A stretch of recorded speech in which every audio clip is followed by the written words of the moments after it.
Good morning dear students. आज हम लोग डिस्कस करेंगे LCaO treatment of hydrogen molecule ion. Molecular orbital theory में अब तक हम linear combination of atomic orbitals को डिटेल में डिस्कस कर चुके हैं।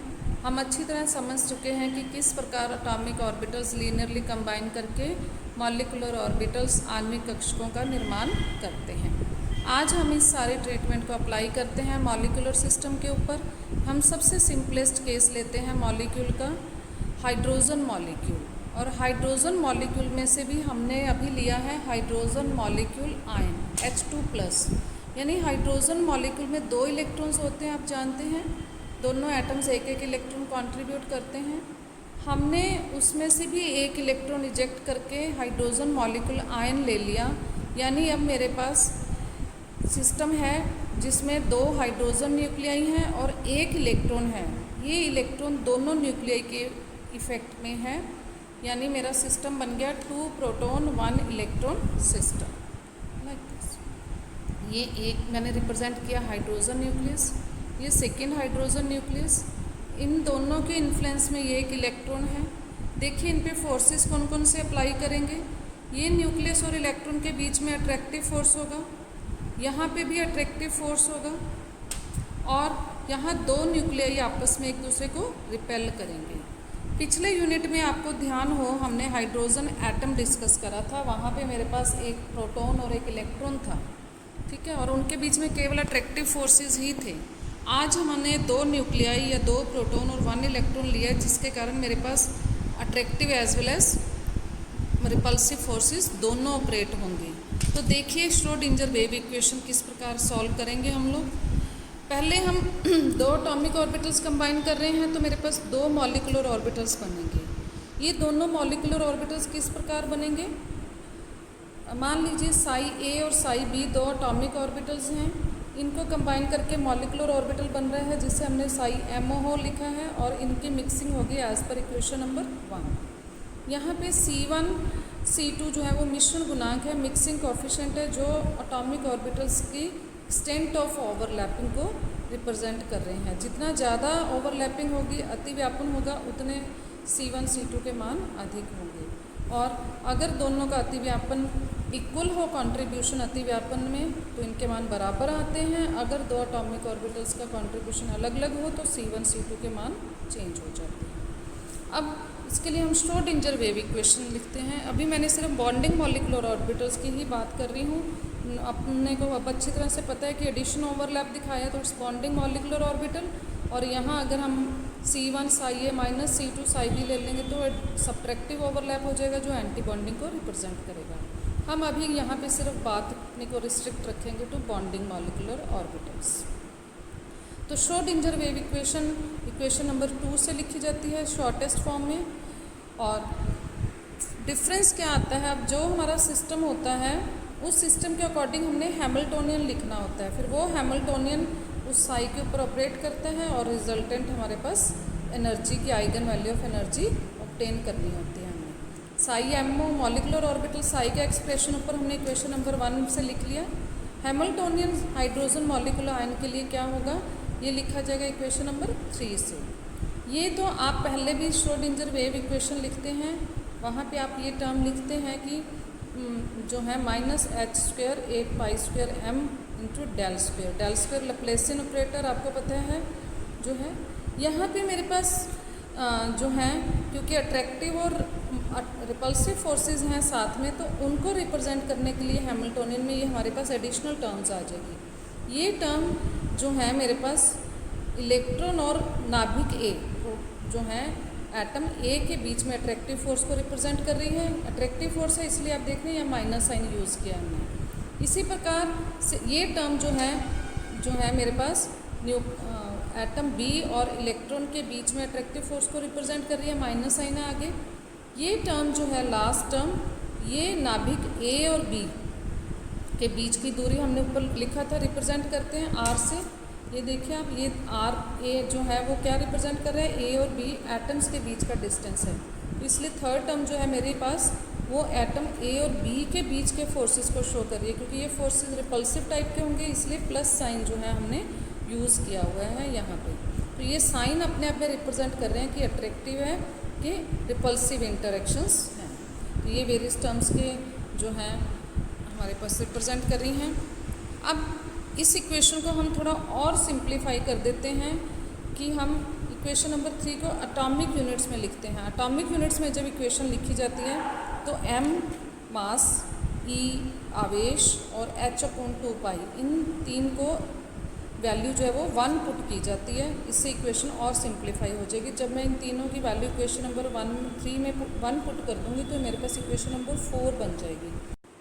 हाइड्रोजन मॉलिक्यूल आयन के लिए साई और H को डिफ़ाइन करने के बाद अब हम लोग इस साई और H को यूज़ करते हुए तरंग फलनों द्वारा आणविक कक्षों की ऊर्जा की गणना करते हैं। Calculation of energy of molecular orbital from wave function, ये हमारा मेन पर्पज़ है इस सिस्टम के लिए। तो क्वांटम मैकेनिक्स के पोस्टुलेट्स में हमने पढ़ा था कि सिस्टम की एवरेज एनर्जी, एक्सपेक्टेशन एनर्जी हम लोग इक्वेशन नंबर 5 जो यहाँ लिखी है इसके द्वारा कैलकुलेट करते हैं। इक्वेशन नंबर 1 से साई एमओ का मान इक्वेशन नंबर 5 में जब हम लोग रखेंगे तो मेरे पास ये इक्वेशन बन जाएगी। साई एमओ की जगह, इस साई एमओ की जगह मैं पुट करती हूँ C1 Sai A plus C2 Sai B। इसी प्रकार इस साई एमओ के लिए भी हम यही चीज़ पुट करते हैं, इसी प्रकार डिनोमिनेटर में पुट करते हैं तो मेरे पास ये इक्वेशन बन जाती है। अब हम इस इक्वेशन में से C टर्म्स को जो है वो ब्रैकेट से इंटेग्रल से बाहर ले लेते हैं, क्योंकि ये मिक्सिंग कोफिशिएंट्स हैं तो कांस्टेंट होंगे इनके वैल्यूज़, और इन ब्रैकेट्स को जो है वो सिंप्लीफाई करते हैं। तो ये मेरे पास यहाँ ये इंटेग्रल इस पूरी टर्म का इंटेग्रल है, तो इसको मैं बाइफरकेट कर लेती हूँ। तो क्या करेंगे हम लोग, इस टर्म को H से फिर इससे मल्टीप्लाई कर देंगे तो मेरे पास ये टर्म बन जाएगी। इसमें से C1 स्क्वायर को मैंने बाहर ले लिया। इसी प्रकार मैं सभी ब्रैकेट्स को ओपन करूँगी। अब मैं इसी प्रकार इस टर्म को जो है इसके साथ अब इस टर्म के साथ मल्टीप्लाई हो गई है सेकेंड टर्म के साथ इंटू D2। इससे मेरे पास ये वाला इंटेग्रल बन जाएगा। ठीक है, इसी तरह जब मैं इन टर्म्स को जो है वो करूँगी, इनका आपस में मल्टीप्लिकेशन, तो मेरे पास ये वाली टर्म बन जाएगी। देन जो है मैं इस टर्म को इसके साथ मल्टीप्लाई करूँगी तो ये मेरे पास लास्ट वाली टर्म बन जाएगी। इसी तरह मैं डिनोमिनेटर को ओपन अप कर लूँगी तो ये मेरे पास इक्वेशन नंबर 6 आ गई ब्रैकेट्स को ओपन करने के बाद। अब इस इक्वेशन नंबर 6 को हम कंडेंस करना चाहते हैं ताकि आगे सिंप्लीफाई कर सकें। तो अब यहाँ पे मेरे पास ये जो सारे इंटेग्रल्स बन गए, यहाँ आप ध्यान दीजिए ये डिफरेंट टाइप के इंटेग्रल्स हैं। ये वाला फर्स्ट इंटेग्रल में आप देख रहे हैं Sai A H Sai A, ठीक है। इसी प्रकार यहाँ पे Sai B H Sai B है, जबकि ये बीच वाली दो टर्म्स जो हैं यहाँ पे A और B दोनों आ रहे हैं, Sai A H Sai B, अगली में Sai B H Sai A। तो यहाँ पे क्योंकि इसमें कोई इमेजिनरी नंबर नहीं है तो सीक्वेंस चेंज होने से कोई विशेष फ़र्क नहीं पड़ेगा। जबकि डिनोमिनेटर के इंटेग्रल्स में आप देख रहे हैं ये साई A स्क्वायर D2, ये तो सभी इंटेग्रल्स को आप ध्यान से देखें तो इनमें कुछ जो है हर एक इंटेग्रल कुछ रिप्रेजेंट कर रहा है। तो इनको हम शॉर्ट फॉर्म में लिखते हैं। जैसे अब मैं जो है ये इंटेग्रल जो है ये और ये इंटेग्रल आपस में सेम है तो इनको रिप्रेजेंट करते हैं HAB से, लाइक दिस, और इसका नाम होता है रेजोनेंस इंटेग्रल, अनुनाद समाकलन। इसी प्रकार जो फर्स्ट टर्म है ऊपर इंटेग्रल में उसको हमने रिप्रेजेंट किया HAA से, और जो न्यूमरेटर में मेरे पास लास्ट टर्म है उसको रिप्रेजेंट कर दिया HBB से।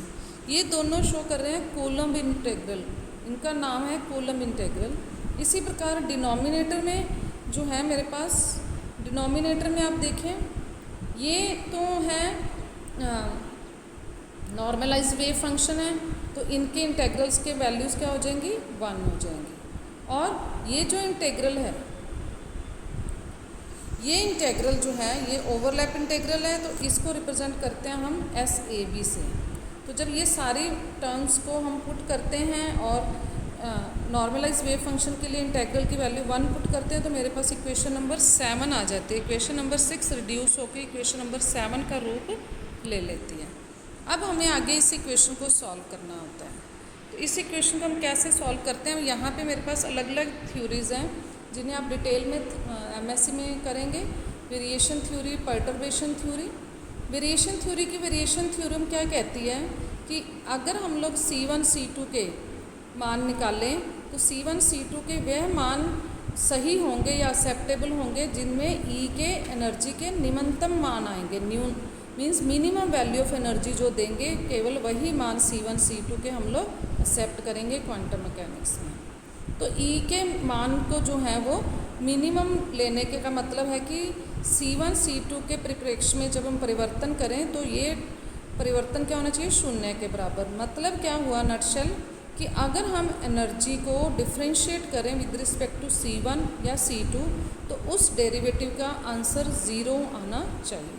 तो अब हम लोग क्या करते हैं, इक्वेशन नंबर 7 को डिफ्रेंशिएट करते हैं एक बार विद रिस्पेक्ट टू C1, फिर हम डिफ्रेंशिएट करेंगे विद रिस्पेक्ट टू C2। जो इंटेग्रल आ जाएगा उसको इक्वल टू 0 पुट कर देंगे ताकि मेरे पास एनर्जी के एक्सेप्टेबल वैल्यूज़ आ जाए, लाइक दिस। तो हमने ये इक्वेशन नंबर 7 को डिफ्रेंशिएट किया विद रिस्पेक्ट टू C1, तो मेरे पास आ गई इक्वेशन नंबर 8। डिफ्रेंशिएशन करने का तरीका वही है जो हम पहले करते हैं, बिल्कुल सेम मेथड से। जैसे अब आप देखें यहाँ पे मेरे पास है, फर्स्ट टर्म को मैं एक्सप्लेन करती हूँ, C1² HAA। तो आपको पता है कि जब मैं इसको डिफ्रेंशिएट करूँगी विद रिस्पेक्ट टू C1 तो x² वाला फॉर्मूला लगेगा, तो ये बन जाएगा 2C1। तो ये मेरे पास आ गया 2C1 HAA माइनस E। इसी प्रकार सभी टर्म्स इंटेग्रेट होती जाएंगी। इसी प्रकार जब हम इक्वेशन नंबर 7 को एनर्जी को डिफ्रेंशिएट करेंगे विद रिस्पेक्ट टू C2 तो मेरे पास इक्वेशन नंबर 9 आ जाएगी।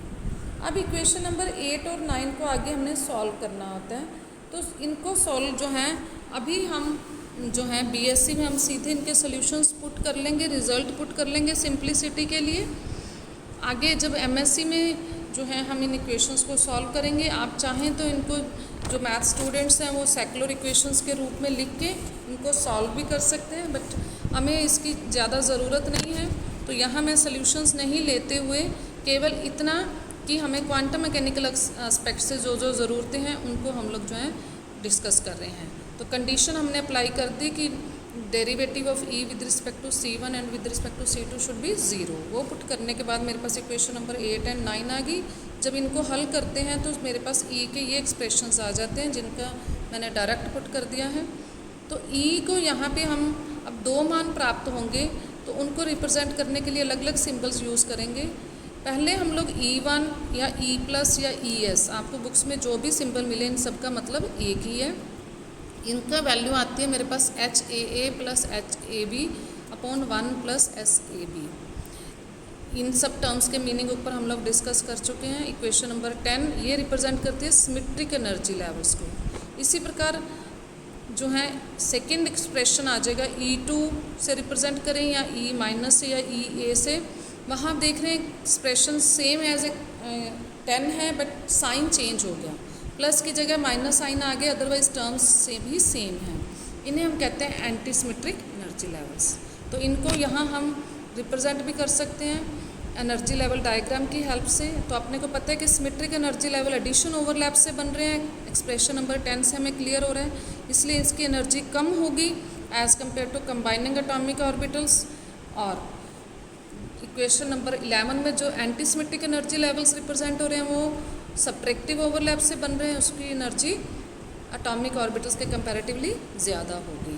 तो इस प्रकार सिमेट्रिक ऑर्बिटल्स कम एनर्जी वाले होते हैं जो बॉन्डिंग ऑर्बिटल्स की एनर्जी को रिप्रेजेंट करेंगे। Anti symmetric anti bonding molecular orbitals की एनर्जी को रिप्रेजेंट कर रहे हैं, उनकी एनर्जी एटॉमिक और कंबाइनिंग एटॉमिक ऑर्बिटल से अधिक होगी। तो BSc के अपने सिलेबस में यही है कि हमने एक्सप्रेशंस डिराइव करने हैं एनर्जी लेवल्स के लिए from the wave functions. That's all about this topic. Thank you so much.